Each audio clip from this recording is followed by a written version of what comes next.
Bonjour tout le monde, j'espère que vous allez bien. Aujourd'hui je vous retrouve avec une vidéo pour vous présenter les livres qui ont marqué mon année 2014. Donc je vous ai fait un petit top 10, ce qui n'a d'ailleurs pas été super simple parce que je me rends compte que j'ai eu finalement assez peu de déceptions et c'est une très bonne nouvelle.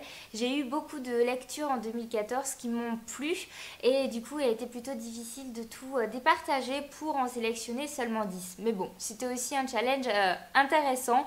Donc je commence tout de suite. Mais avant, petite précision, je vous mettrai en barre d'infos tous les liens pour que vous puissiez avoir plus de détails si l'un ou l'autre livre vous intéresse. Alors, en numéro 10, je vais vous présenter deux romans parce que je n'ai pas su les départager. Pourtant, ils sont très différents l'un de l'autre. Le premier, il s'agit de Elle s'appelait Sarah de Tatiana Doronet et le deuxième que je n'ai pas avec moi, il s'agit de Toi et moi à jamais d'Anne Bracharès. Alors le premier, c'est un roman historique plutôt sombre, assez difficile, alors que le deuxième, c'est une romance, c'est plus léger, même si c'est pas si léger que ça, attention. Le premier, je l'ai beaucoup aimé pour son côté historique, Seconde Guerre mondiale, même s'il m'a énormément secoué. Je dois avouer qu'à l'heure actuelle, je n'ai toujours pas regardé l'adaptation cinématographique parce que j'avoue que j'ai une grosse appréhension, même si ce roman m'a beaucoup plu et que je le conseille vivement. Il est très difficile, mais finalement, il reflète quand même la réalité de ce qui s'est passé à l'époque. Donc je pense qu'il est quand même important de le lire. Ça parle plus précisément de la rafle du Veldiv et si jamais c'est un événement qui est plutôt méconnu pour vous, ce livre peut vous intéresser je pense. Toi et moi, jamais.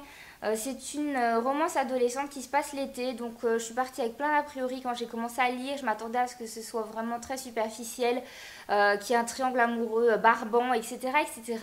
Et finalement, j'ai vraiment beaucoup aimé. C'est plus profond que ça en a l'air, et je vous conseille vivement cette petite histoire si, comme moi, vous n'êtes pas vraiment très romance. Là, pour le coup, je pense que ça peut marcher avec vous. En neuvième position, j'ai décidé de mettre 1984 de George Orwell. J'ai été moi-même surprise de le rajouter à mon top, mais en fait je me rends compte que j'étais plutôt ravie de découvrir ce classique cette année.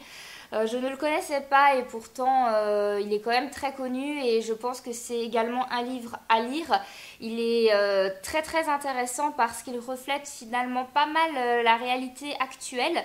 Voilà, j'ai envie de dire, il est d'actualité et pourtant il a été écrit en 1950. Donc je trouve ça assez fou. Si vous avez envie de découvrir le mythe de Big Brother, eh ben, n'hésitez pas, lisez ce livre. Très franchement, j'avais peur de tomber sur une écriture très lourde, très pompeuse et finalement ça se lit vraiment très très bien. En 8, j'ai décidé de mettre Légende de David Gemmell. C'est un livre que j'ai piqué dans la bibliothèque de mon chéri. Mon compagnon ne jure quasiment que par David Gemmell. Non, pas que, il lit énormément d'autres choses, mais je pense que David Gemmell fait partie de ses auteurs préférés. Il m'a tellement tanné pour que je découvre cet auteur que je me suis enfin lancée et j'ai vraiment beaucoup aimé. Mais bon, si vous êtes féru de fantasy, je pense que j'ai pas besoin de vous convaincre. Vous devez certainement en avoir déjà entendu parler. C'est de la fantasy pure et dure avec des batailles extraordinaires. On est happé dans l'histoire. Ça bouge sans arrêt et franchement c'est top. J'ai tellement aimé d'ailleurs que j'ai aussi lu un autre de ses romans qui s'intitule Le Roi sur le Seuil que j'aurais pu aussi mettre dans ce top parce que j'avais aussi beaucoup aimé. Mais voilà, j'ai décidé de mettre celui-là qui est quand même son titre phare et pas par hasard parce que vraiment c'est très très bon. En septième position, je vous propose de redécouvrir ou de découvrir Le Meurtre de Roger Ackroyd d'Agatha Christie. Celui-là aussi, ça a été plutôt une surprise pour moi parce que je pensais pas au départ le mettre dans ce top. Et finalement, je me suis dit pourquoi pas. Vous savez que je suis une grande amoureuse de l'œuvre d'Agatha Christie et je ne me lasse pas de vous la recommander. Ce titre m'a particulièrement plu parce qu'il brise un peu les codes du policier classique. D'ailleurs, à l'époque, quand il était sorti, les contemporains d'Agatha Christie, enfin les auteurs qui écrivaient aussi du polar à la même période qu'elle, ont un peu crié au scandale en disant qu'elle avait triché parce qu'elle était sortie des sentiers battus. L'intrigue est complètement différente de ce qu'on peut trouver d'habitude dans son œuvre et j'ai trouvé que c'était vraiment bien trouvé. Si vous avez envie de découvrir Agatha Christie, vous pouvez commencer par celui-là par exemple. Il y en a d'autres, mais celui-là est particulièrement bon. En sixième position, à nouveau un livre que je n'ai pas parce que je l'avais emprunté à ma maman. Il s'agit de L'Appel du coucou de Robert Galbraith alias J.K. Rowling. J'étais très curieuse de découvrir ce roman parce que J.K. Rowling s'aventurait dans un genre complètement différent, le polar, et je n'ai pas été déçue une seconde. D'ailleurs, je vous parlais juste avant d'Agatha Christie, et ben je trouve qu'il y a pas mal de similitudes. C'est-à-dire que J.K. Rowling ne va pas dans le gore, ne va pas partir dans un meurtre en série avec des descriptions horribles. Non, elle va vraiment s'attacher à l'enquête. Donc dans l'appel du coucou, c'est même pas vraiment un meurtre en fait, c'est le suicide d'une personne, sauf que son frère pense qu'elle ne s'est pas suicidée mais qu'elle a été tuée. Et en fait, à partir de là, l'enquêteur Cormoran Strike donc va mener sa petite enquête et finalement moi c'est ça que j'ai vraiment aimé, c'est toute cette réflexion. Il va rencontrer tous les proches de la victime et essayer de comprendre ce qui s'est vraiment passé le soir où elle est tombée de son balcon et c'est génial, c'est très cérébral. Nous on suit l'enquête pas à pas et puis lors de la résolution on se dit ah bah oui, sauf qu'on n'a pas du tout trouvé. Enfin moi j'ai été complètement baladée du début à la fin et voilà, ça a été une très bonne surprise. C'est du très bon polar. Définitivement, j'ai l'impression que J.K. Rowling peut tout écrire. Elle nous écrit du fantastique jeunesse, elle nous écrit du contemporain avec une place à prendre et là maintenant elle nous fait du polar. Elle est voilà, définitivement une de mes auteurs chouchou et je vous conseille vraiment l'appel du coucou. Ça a été très bonne lecture. C'est un gros pavé mais ça se lit tout seul.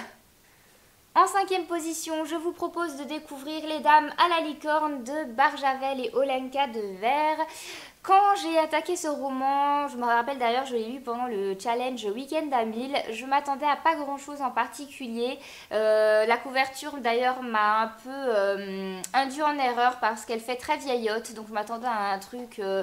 voilà, sans plus, pas très moderne. Et finalement, j'ai été agréablement surprise. C'est très bien écrit, c'est très entraînant. C'est l'histoire d'une famille irlandaise à la fin du 19e siècle. C'est très intéressant parce qu'on découvre un peu ce qui s'est passé en Irlande. C'est un côté très historique en fait où on découvre comment les Irlandais ont été malmenés par les Anglais avec la famine, la crise de la patate, je crois, ça s'appelait comme ça, où ils n'avaient plus rien à manger, où beaucoup d'Irlandais soit se sont exilés, soit sont tombés malades ou sont morts de faim, etc.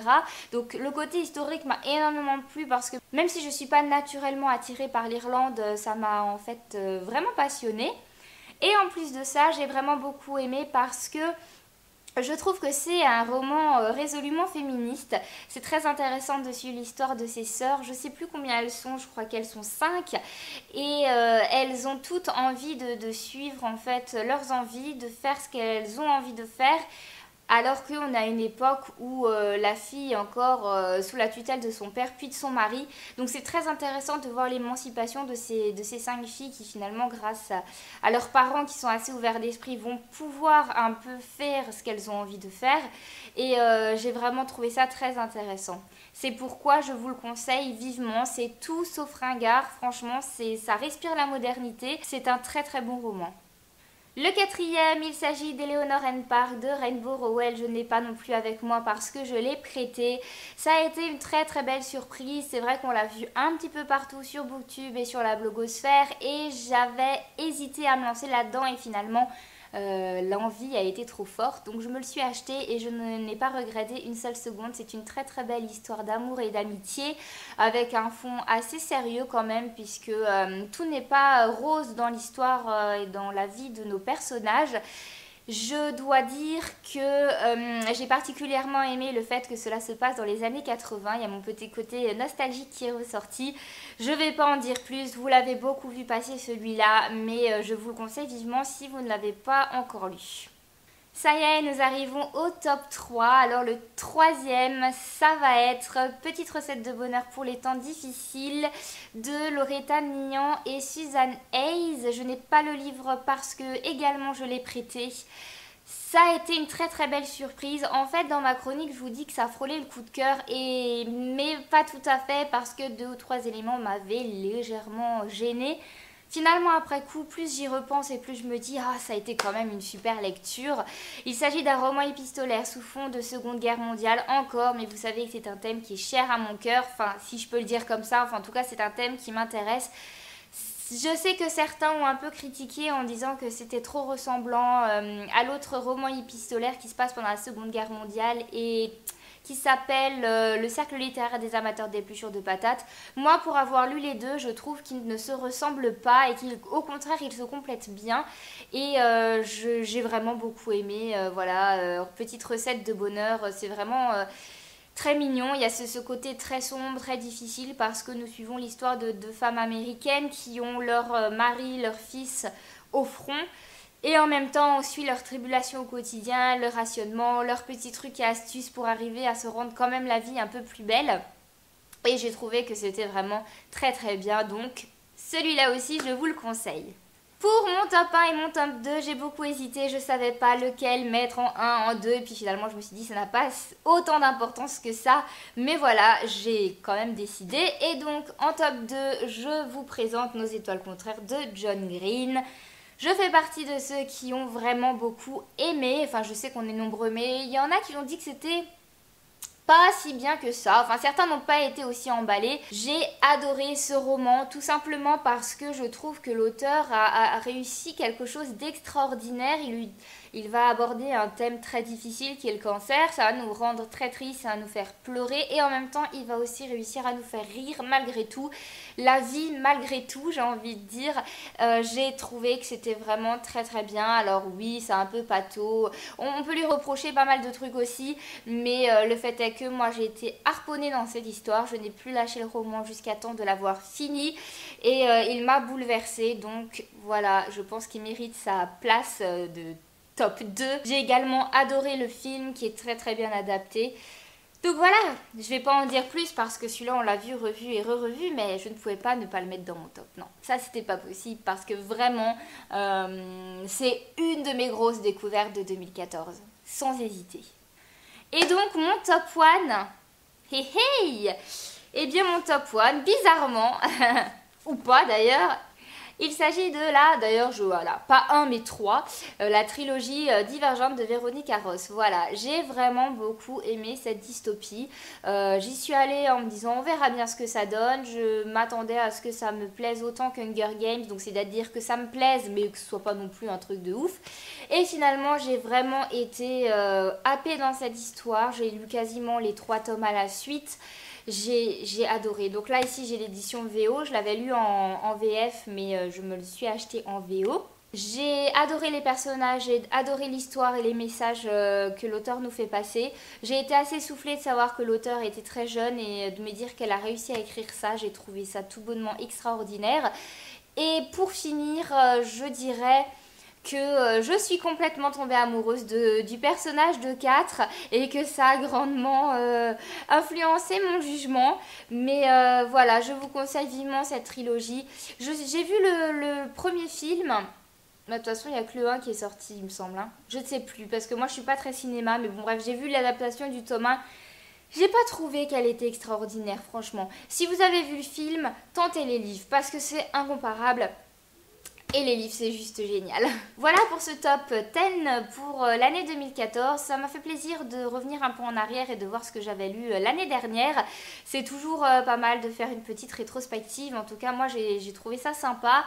J'espère que ça vous a plu aussi, que ça vous a peut-être donné envie de découvrir certains romans que vous n'avez peut-être pas encore lus. Il n'est jamais trop tard. Je vous fais de gros bisous et je vous dis à la semaine prochaine. Bye bye!